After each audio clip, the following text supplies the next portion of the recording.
ನಮಸ್ಕಾರ ಸ್ನೇಹಿತರೆ. ಇಂದು ನಾವು ಮಾತಾಡುವ ವಿಷಯ ಇಡೀ ಜಗತ್ತನ್ನೇ ಬೆಚ್ಚಿ ಬೀಳಿಸಿದೆ. ಹೌದು ಸ್ನೇಹಿತರೆ, ದಕ್ಷಿಣ ಅಮೆರಿಕ ದೇಶವಾದ ವೆನೆಜುವೆಲಾನಲ್ಲಿ ಕೇವಲ 39 ಸೆಕೆಂಡುಗಳ ಅಂತರದಲ್ಲಿ 2 ಬಾರಿ ಭೂಕಂಪಗಳು ಸಂಭವಿಸಿವೆ. ಈ ಭೂಕಂಪ ತೀವ್ರತೆ 7.2 ಮತ್ತು 7.5 ರೆಕ್ಟರ್ ಮಾಪಕದಲ್ಲಿ ದಾಖಲಾಗಿದ್ದು, ಹಲವು ಕಟ್ಟಡಗಳು ನೆಲಸಮವಾಗಿವೆ ಮತ್ತು ಸಾವಿರಾರು ಜನರು ಅವಶೇಷಗಳ ಅಡಿಯಲ್ಲಿ ಸಿಲುಕಿಕೊಂಡವರ ಶಂಕೆ ಸಮೇತ ವ್ಯಕ್ತವಾಗಿದೆ. ಮತ್ತೊಂದು ಕಡೆ ಎಷ್ಟೋ ಸಾವಿರ ಮಂದಿ ಸಮೇತ ಈ ಭೂಕಂಪದಲ್ಲಿ ಮೃತಪಟ್ಟಿದ್ದಾರೆ. ಎಷ್ಟೋ ಜನ ಸಮೇತ ಇನ್ನು ಮೆಡಿಕಲ್ಲು ಬೆಡ್ಸು ಸಿಕ್ಕದಿರ ಹಾಸ್ಪಿಟ್ಲಲ್ಲಿ ಎಲ್ಲ ಫುಲ್ಲು ತುಂಬೋಗಿ ಈ ಘಟನೆ ನಡೆದೋಗಿದೆ. ಹಾಗಾದರೆ ಈ ದುರಂತ ಹೇಗೆ ಪ್ರಾರಂಭವಾಯಿತು? ಯಾಕೆ ಇಷ್ಟು ದೊಡ್ಡ ನಷ್ಟ ಉಂಟಾಯಿತು? ಈಗ ಅಲ್ಲಿ ಏನು ಪರಿಸ್ಥಿತಿ? ಮತ್ತು ಬನ್ನಿ ನೋಡೋಣ, ಈ ವಿಡಿಯೋದಲ್ಲಿ ಸಂಪೂರ್ಣ ಮಾಹಿತಿಯನ್ನು ತಿಳಿಯೋಣ. ಸ್ನೇಹಿತರೆ, ಅದಕ್ಕಿಂತ ಮೊದಲು ನೀವು ಯಾರಾದರೂ ನಮ್ಮ ಚಾನಲ್ನ ಹೊಸದಾಗಿ ನೋಡ್ತಾ ಇದ್ದರೆ ತಕ್ಷಣ ಸಬ್ಸ್ಕ್ರೈಬ್ ಮಾಡಿಕೊಳ್ಳಿ ಫ್ರೆಂಡ್ಸ್.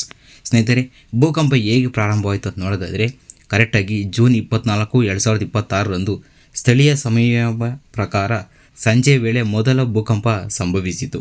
ಅಮೆರಿಕ ಭೂವೈಜ್ಞಾನಿಕ ಸಂಸ್ಥೆ USGS ಪ್ರಕಾರ ಮೊದಲ ಭೂಕಂಪ ತೀವ್ರತೆ 7.2 ಸಮೇತ ಆಗಿತ್ತು ಅಂತ ಅವರು ಹೇಳ್ತವ್ರೆ.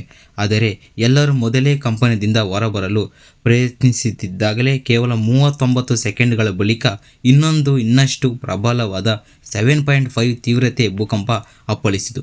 ಫಸ್ಟೊಂದು ಭೂಕಂಪ ಆಯಿತು, 7.2 ಅಲ್ಲಿ ತೀವ್ರತೆಯಲ್ಲಿ ಆಯಿತು. ಅವರು ಅದರಿಂದ ಜನಗಳೆಲ್ಲ ಅದರಿಂದ ಪಾರಾಗಬೇಕು ಅನ್ನೋ 39 ಸೆಕೆಂಡ್ಗಳೇ ಇನ್ನೊಂದು ಭೂಕಂಪ ಆಗೋಯಿತು, 7.5 ತೀವ್ರತೆಯಲ್ಲಿ ಆಗೋಯಿತು. ಅದರಲ್ಲಿ ತಜ್ಞರು ಇದನ್ನು ಡಬಲ್ ಅರ್ಥಕ್ವೇಕ್ ಎಂದು ಕರೆಯುತ್ತಿದ್ದಾರೆ. ಆದರೆ ಒಂದು ಪ್ರದೇಶದಲ್ಲಿ ಬಹುತೇಕ ಒಂದೇ ಸಮಯದಲ್ಲಿ 2 ದೊಡ್ಡ ಭೂಕಂಪಗಳು ಸಂಭವಿಸುವುದು ಅಪರೂಪವಾದ ಘಟನೆ. ಸಾಮಾನ್ಯವಾಗಿ ಸ್ನೇಹಿತರೆ, ಎಲ್ಲರೂ ಒಂದು ಸತಿ ಭೂಕಂಪ ಆಗ್ಬೋದು, ಅದೇ ಇಲ್ಲಿ 2 ಸತಿ ಆಗೋಗಿದೆ. ಇನ್ನು ಭೂಕಂಪ ಸಂಭವಿಸಿದ ಸಮಯದಲ್ಲಿ ಹಲವಾರು ತಮ್ಮ ಮನೆಗಳಲ್ಲೇ ಇದ್ದರು. ಕಾರಣ ಅವ್ರಿಗೆ ಯಾರಿಗೂ ಗೊತ್ತಿಲ್ಲ. ಸಡನ್ನಾಗಿ ಇವಾಗ ಭೂಕಂಪ ಆಗ್ತಿದೆ ಅಂತ ಯಾರಾದರೂ ಗೊತ್ತಿರ್ತದ? ಯಾರಿಗೂ ಗೊತ್ತಿರಲ್ಲ.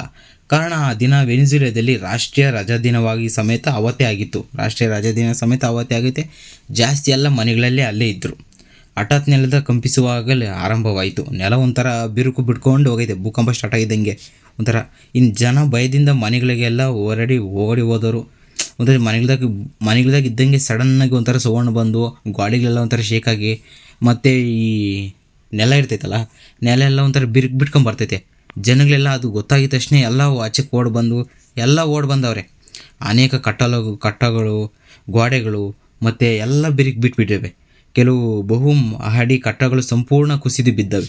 ಮನೆಗಳು ದೊಡ್ಡ ಕಟ್ಟಡಗಳಿರ್ತಾವಲ್ಲ, ಒಂಥರ ಅಪಾರ್ಟ್ಮೆಂಟ್ಗಳು, ಅವೆಲ್ಲ ಸಮೇತ ಬಿದ್ದೋಗಿದ್ದಾವೆ. ವಿದ್ಯುತ್ ಹಾಗೂ ಇಂಟರ್ನೆಟ್ ಸೇವೆಗಳು ಹಲವು ಪ್ರದೇಶಗಳಲ್ಲಿ ಸಮೇತ ಸಾಮಾನ್ಯವಾಗಿ ಸ್ಥಗಿತಗೊಂಡವು. ಸ್ನೇಹಿತರೆ, ಇನ್ನು ರಾಜಧಾನಿ ಕಾರ್ಕರೆಸ್ನಲ್ಲಿ ಏನಾಯಿತು ಅಂತ ನೋಡೋದಾದರೆ, ಕಾರ್ಕರೆಸ್ ನಗರದಲ್ಲಿ ಭೂಕಂಪದ ಪರಿಣಾಮ ಅತ್ಯಂತ ಭೀಕರವಾಗೈತೆ. ಅನೇಕ ಅಪಾರ್ಟ್ಮೆಂಟ್ಗಳು ಹಾಗೂ ವಾಣಿಜ್ಯ ಕಟ್ಟಡಗಳು ಎಲ್ಲ ಕುಸಿದು ಹೋಗಿಬಿಟ್ಟವೆ. ರಕ್ಷಣಾ ಸಿಬ್ಬಂದಿ ರಾತ್ರಿ ಪೂರ್ತಿ ಅವಶೇಷಗಳ ನಡುವೆ ಸಿಲುಕಿದವರನ್ನು ಹುಡುಕಾಡ್ತಾನೇ ಇದ್ದಾರೆ. ಇನ್ನು ಆಸ್ಪತ್ರೆಗಳಲ್ಲಿ ಗಾಯಗಳಿಂದ ತುಂಬಿ ಹೋಗವೆ. ಶಾಲೆಗಳು ಮತ್ತು ಅನೇಕ ಸರ್ಕಾರಿ ಕಚೇರಿಗಳು ತಾತ್ಕಾಲಿಕವಾಗಿ ಇವಾಗ ಮುಚ್ಚವೆ. ಪಾಪ ರಕ್ಷಣಾ ಸಿಬ್ಬಂದಿ ವರ್ಗವರೆಲ್ಲ ಮತ್ತು ಅವರೆಲ್ಲ ನೈಟ್ ಪೂರ್ತಿ ಕೆಲಸವನ್ನು ಮಾಡ್ತಾ ಎಲ್ಲ ಹುಡುಕ್ತಾನೇ ಇದ್ದಾರೆ. ಎಷ್ಟೋ ಜನ ಇನ್ನೂ ಸಿಲುಕಾಕೊಂಡು ಪ್ರಾಣಾಪಾಯದಿಂದ ಇದ್ದಾರೆ. ಪಾಪ ಅವ್ರನ್ನೆಲ್ಲ ಇನ್ನೂ ಹುಡುಕ್ತಾ ಇದ್ದಾರೆ. ಇನ್ನೂ ಎಷ್ಟು ಜನ ಯಾವ ಪರಿಸ್ಥಿತಿಯಲ್ಲಿ ಇದೆ ಗೊತ್ತಿಲ್ಲ. ಎಷ್ಟೋ ಸಾವಿರ ಜನ ಸಮೇತ ಈ ಭೂಕಂಪದಲ್ಲಿ ಮೃತಪಟ್ಟಿದ್ದಾರೆ. ಅದೇ ಎಷ್ಟೋ ಜನ ಬೇಜಾನ್ ಜನ ಗಾಯಗಳಿಗಿನ್ನ ಈ ಸಂಖ್ಯೆ ಇನ್ನೂ ಹೆಚ್ಚಬೋದು. ಸಾವನ್ನಪ್ಪಿದ ಸ್ಥಿತಿ ಹೆಚ್ಚಬೋದು ಅಂತ ಹೇಳ್ತಾ ಇದ್ದಾರೆ. ಅಷ್ಟು ಜನ ಗಾಯಗಳಾಗೋರೆ. ಎಷ್ಟು ಜನ ಎಲ್ಲೋಗಿದ್ದಾರೋ ಗೊತ್ತಿಲ್ಲ, ಎಷ್ಟು ಜನ ಸಿಗಾಕೊಂಡಿದ್ದಾರೋ ಗೊತ್ತಿಲ್ಲ. ಬಿಲ್ಡಿಂಗ್ಸ್ ಎಲ್ಲ ಬಿದ್ದೋಗಿ ಒಳಗಡೆ ಅವ್ರು ಯಾವ ಸ್ಥಿತಿಯಲ್ಲಿದ್ದಾರೋ ಪಾಪ. ಆಕ್ಸಿಜನ್ ಅವ್ರಿಗೆ ಸೇರ್ತಾ ಇದೆಯೋ ಇಲ್ಲೋ ಪಾಪ ಫುಲ್ಲು. ಇನ್ನು ಸಾಮಾನ್ಯವಾಗಿ ಈ ಶಾಲೆಗಳು, ಅನೇಕ ಸರ್ಕಾರಿ ಕಚೇರಿಗಳು ಎಲ್ಲ ಫುಲ್ಲು ತಾತ್ಕಾಲಿಕವಾಗಿ ಮುಚ್ಚಿಬಿಟ್ಟವ್ರೆ. ಅದಂತೂ ಇದು. ಇನ್ನು ಮೇಯ್ನಾಗಿ ವಿಮಾನ ನಿಲ್ದಾಣಕ್ಕೆ ಸಮೇತ ಹಾನಿಯಾಗೈತೆ. ಈ ವೆನೆಜುವೆಲಾ ಪ್ರಮುಖ ವಿಮಾನ ನಿಲ್ದಾಣ ಇರ್ತಿತ್ತಲ್ಲ, ಸಿಮೋನ್ ಬೊಲಿವರ್ ಏರ್ಪೋರ್ಟ್ ಅವು ಸಮೇತ ಹಾನಿಯಾಗಿದೆ. ಕೆಲವು ಭಾಗಗಳಲ್ಲಿ ಸೀಲಿಂಗ್ ಕುಸಿದಿರೋ ವರದಿಗಳು ಸಮೇತ ಬಂದಿದೆ. ಮೇಯ್ನಾಗಿ ಅಲ್ಲಿ ವೆನೆಜುವೆಲಾ ಏರ್ಪೋರ್ಟ್ ಸಮೇತ ಇಲ್ಲಿ ಮೇಯ್ನಾಗಿ ಡ್ಯಾಮೇಜ್ ಆಗಿದೆ. ಅಲ್ಲಿ ಸಮೇತ ಬಿರುಕನ್ನು ಬಿಟ್ಬಿಟ್ಟಿದೆ. ಇದರಿಂದ ವಿಮಾನ ಸಂಚಾರವನ್ನು ತಾತ್ಕಾಲಿಕವಾಗಿ ಅವರು ಸ್ಥಗಿತಗೊಳಿಸ್ತಾರೆ ಅಂತ ಹೇಳ್ಬೋದು. ಯಾಕಂದರೆ ಈ ಸಮಯದಲ್ಲಿ ಏನು ಬೇಕಾದರೂ ಅವ್ರಿಗೆ ಅಲ್ಲಾಗಿರ್ಬೋದು. ಅದರಿಂದ ಮೇಯ್ನಾಗಿ ವೆನೆಜುವೆಲಾದಲ್ಲಿ ಒಂದು ಸತಿ ಅಲ್ಲ, ಭಾಳಷ್ಟು ಡೇಂಜರ್ ಪ್ಲೇಸ್ ಅಂದರೆ ಅದು ಭೂಕಂಪಕ ಆಗೋ ಜಾಸ್ತಿ ಅಂದರೆ ಆ ವೆನೆಜುವೆಲಾ ಪ್ಲೇಸಲ್ಲೇ ಅಂತ ಇದು. ಇನ್ನು ಸ್ನೇಹಿತರೆ ಅಧಿಕೃತವಾಗಿ ಸಾವಿನ ಸಂಖ್ಯೆ ಅಧಿಕೃತವಾಗಿ ಮೋಸ್ಟ್ಲಿ ಬದಲಾಗ್ತಾನೇ ಇದೆ. ಆದರೆ ಈಗಾಗಲೇ ಹಲವಾರು ಸಾವುಗಳು ಮತ್ತು ನೂರಾರು ಗಾಯಗಳ ಬಗ್ಗೆ ಅಧಿಕಾರಿಗಳು ಇನ್ನೂ ಮಾಹಿತಿ ನೀಡ್ತಾನೇ ಇದ್ದಾರೆ. ಮತ್ತು ಅವಶೇಷಗಳ ಅಡಿಯಲ್ಲಿ ಇನ್ನೂ ಅನೇಕರು ಸಮೇತ ಸಿಗಾಕ್ಕೊಂಡಿದ್ದಾರೆ. ಕಾರಣ ಸಾವಿನ ಸಂಖ್ಯೆ ಹೆಚ್ಚಾಗ್ಬೋದು, ಸಾಧ್ಯತೆ ಸಮೇತ ಇದು ತಜ್ಞರು ಹೇಳ್ತಾನೆ ಇದ್ದಾರೆ. ಇನ್ನು ಒಳಗಡೆ ಅವ್ರು ಯಾವ ರೀತಿ ಪರಿಸ್ಥಿತಿಯಲ್ಲಿ ಸಿಗಾಕ್ಕೊಂಡಿದ್ದಾರೆ ಅವೇನೂ ಗೊತ್ತಿಲ್ಲ. ಅದರಿಂದ ಅವರಿಗೆ ಏನಾಗ್ತಾಯಿತ್ತೋ ಪಾಪ ಅವ್ರು ಯಾವ ಸ್ಥಿತಿಯಲ್ಲಿದ್ದಾರೋ. ಇನ್ನು ಸುನಾಮಿ ಎಚ್ಚರಿಕೆ ಆದರೆ ಭೂಕಂಪದ ತೀವ್ರತೆ ತುಂಬ ಹೆಚ್ಚಿದ ಕಾರಣ ಕೆಲವು ಕರಾವಳಿ ಪ್ರದೇಶಗಳಿಗೆ ಸುನಾಮಿ ಎಚ್ಚರಿಕೆಯನ್ನು ಸಮೇತ ನೀಡಲಿ. ಸಾಮಾನ್ಯವಾಗಿ ಒಂದಷ್ಟು ಜನ ಎಕ್ಸ್ಪರ್ಟ್ ಸುನಾಮಿ ಬರಲ್ಲ ಅಂತ ಹೇಳ್ತಾ ಇದ್ದಾರೆ. ಇನ್ನು ಕೆಲವರು ಇರಲಿ ಅದನ್ನು ಸುನಾಮಿ ಬರ್ಬೋದು ಅಂತ ಹೇಳ್ಬಿಟ್ಟು ಎಚ್ಚರಿಕೆ ಸಮೇತ ಕೊಟ್ಬಿಟ್ಟವ್ರೆ. ಈ ನಂತರ ಪರಿಸ್ಥಿತಿಯನ್ನು ಪರಿಶೀಲಿಸಿ ಅಧಿಕಾರಿಗಳು ಅಪಾಯ ಕಡಿಮೆಯಾಗಿ ಎಂದು ತಿಳಿಸಿದ್ದಾರೆ. ಪರಿಸ್ಥಿತಿ ಇನ್ನು ಸುನಾಮಿ ಬರಲ್ಲ ಅಂತ ಪರಿಶೀಲನೆ ಮಾಡಿ ಹೇಳಿದ್ದಾರೆ. ಆದರೆ ಭಯ ಇದ್ದೇ ಇರ್ತೈತಲ್ಲ ಎಂಥವ್ರಿಗನ ಆಗಲಿ. ಸ್ನೇಹಿತರೆ, ಇನ್ನು ವಿಶ್ವದ ಪ್ರತಿಕ್ರಿಯೆ ನೋಡೋದಾದರೆ ಈ ದುರಂತ ಬಳಿಕ ಹಲವು ದೇಶಗಳು ನೆರವು ನೀಡಲು ಮುಂದೆ ಬಂದಿದೆ. ಯಾಕಂದರೆ ಅಂಥ ಘಟನೆ ನಡೆದ ಮೇಲೆ ಎಷ್ಟೋ ದೇಶಗಳು ಸಮೇತ ಈ ಅಮೆರಿಕ ಸೇರಿದಂತೆ ಅನೇಕ ರಾಷ್ಟ್ರಗಳು ರಕ್ಷಣಾ ತಂಡಗಳು, ವೈದ್ಯಕೀಯ ನೆರವು ಮತ್ತು ಮಾನವೀಯ ಸಹಾಯ ಕಳಿಸಲು ಸಿದ್ಧತೆ ಸಮೇತ ನಡೆಸಿವೆ. ಅಮೆರಿಕ ನಡೆಸಿದೆ, ನಮ್ಮ ಇಂಡಿಯಾನೂ ಸಮೇತ ಮಾತಾಡಿದೆ ಮತ್ತು ಇಂಡಿಯಾ ಸಮೇತ ಏನೋ ಸಪೋರ್ಟ್ ಮಾಡಿದೆ ಅಂತ ಸ್ವಲ್ಪ ಕೆಲವು ಸಾಮಾಜಿಕ ಜಾಲತಾಣಗಳಲ್ಲಿ ಹೇಳಿದ್ದಾರೆ.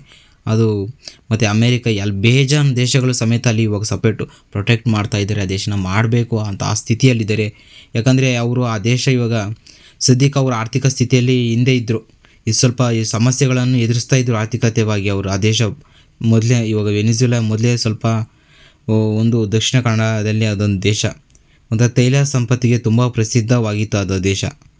ಅದು ಇತ್ತೀಚಿನ ವರ್ಷಗಳಲ್ಲಿ ಆರ್ಥಿಕ ಸಂಕಷ್ಟ, ಹಣದುಬ್ಬರ ಮತ್ತು ರಾಜಕೀಯ ಸಮಸ್ಯೆಗಳಿಂದ ವೆನಿಜುಲಾ ಸಾಕಷ್ಟು ಕಷ್ಟಗಳನ್ನು ಸಮೇತ ಅದು ಎದುರಿಸ್ತಾ ಇತ್ತು.